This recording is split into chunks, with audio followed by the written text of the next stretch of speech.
We all are very pretty now pretty much used to using the 3D microscope. For me, I would say that we definitely took a learning curve. First, as you said, 2, 3 cases where maybe I called them the beginner's luck, and after that, the problems started cropping up.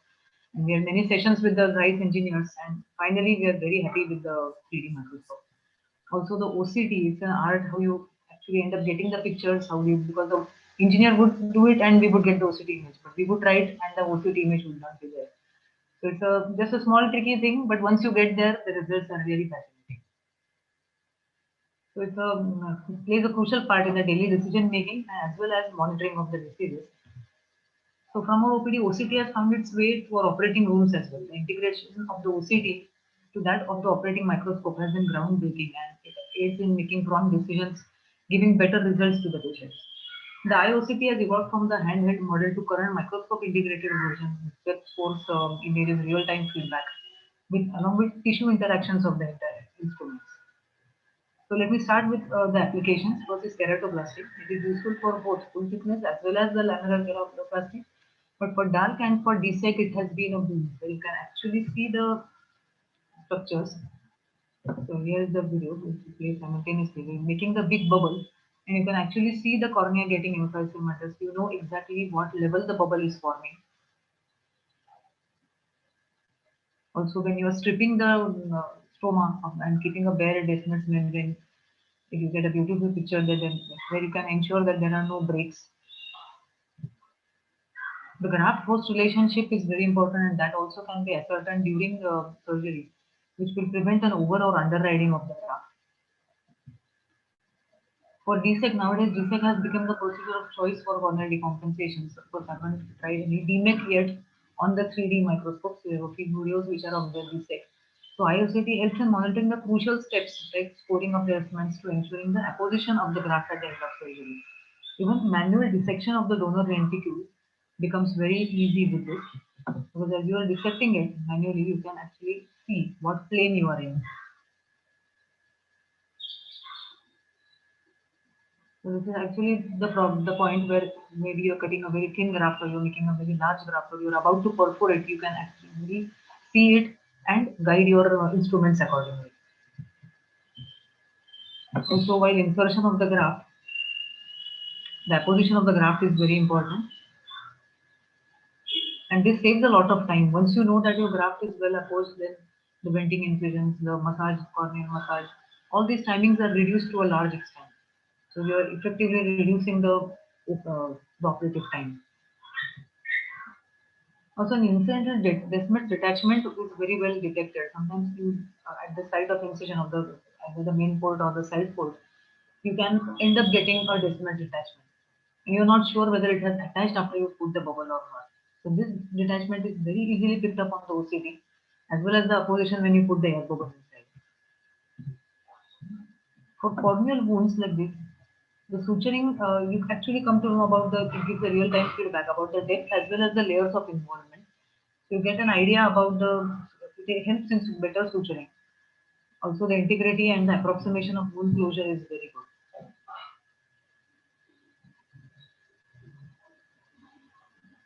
So this actually in turn also helps you for astigmatism management for pediatric cases. This is a boon. For cataract surgery, so not only in corneal surgery, intraoperative OCT is of course very useful in cataract surgery. It helps us to assess the morphological features of the bone such as length, breadth, and the number of planes in real time of the corneal bone. Adequacy of the stromal hydration, wound apposition also can be ascertained.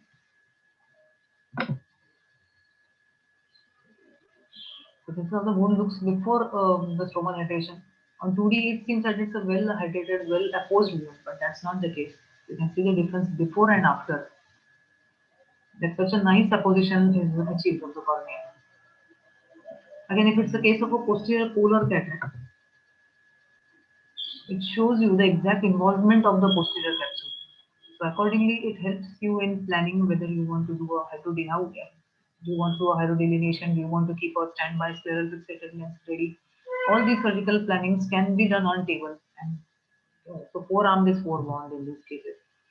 Again, in cases of trauma, if there's a you can predict, you can actually see if there's a pre-existing cornea posterior capsular rupture. Here, the Picture could have been even better, but this was in the early stages that we acquired this. You can see the bulge in the posterior capsule here, the bulge here, and that tells us that the posterior capsule is compromised, and that helps you in planning and further tackling this kind of a cataract. The hydro procedures also, the hydro procedures can also be very well documented on the OCT. If it's a small posterior capsular or a posterior polar cataract and you missed it somehow, while doing the hydrodissection, you can actually delineate it on the plane. So you also know the planes of hydrodissection that you have actually achieved in such cataracts. As Dr. Dedia just said, phakic IOLs are a boon. The positioning, and of course, if it's a toric lens, then definitely it helps. And most importantly, you can ascertain the vault of the ICL right on table. So with an excellent vault, you are sure that the sizing is perfect, and you don't have to worry about the patient doing well or not. The patient is going to do well. So we have captured a few interesting cases as well. So this was a very interesting case. This child had a spina bifida and she presented with a huge apparently conjunctival cyst. For OCT, we found out that it's not a conjunctival cyst. Instead, it was a cyst which involved the sclera as well as the cornea. With the help of OCT guidance, we could open up the cyst and document all that on the OCT, whether the cyst has completely flattened. There are no clefts which are remaining. These are the clefts which are there. So this was actually stromal in between the layers of the cornea. And it was very difficult to pick up just on a 2D image, just on a slit lamp.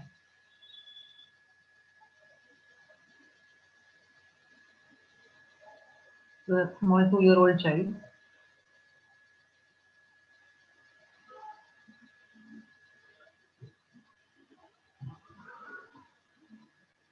So post-operatively, also you can ascertain whether the cleft has closed, your sutures are in place, the wound is approximated. So this is it is really a boon in such cases. Also, ciliary staphyloma, traumatic ciliary staphyloma.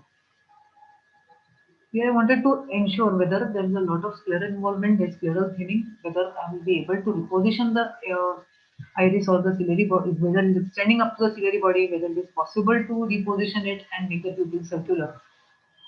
But as I could see on the OCT, it was involving the scleral tissues as well. So it was like a staphyloma. There was a lot of scleral thinning. So a decision to make a patch graft could be taken on table.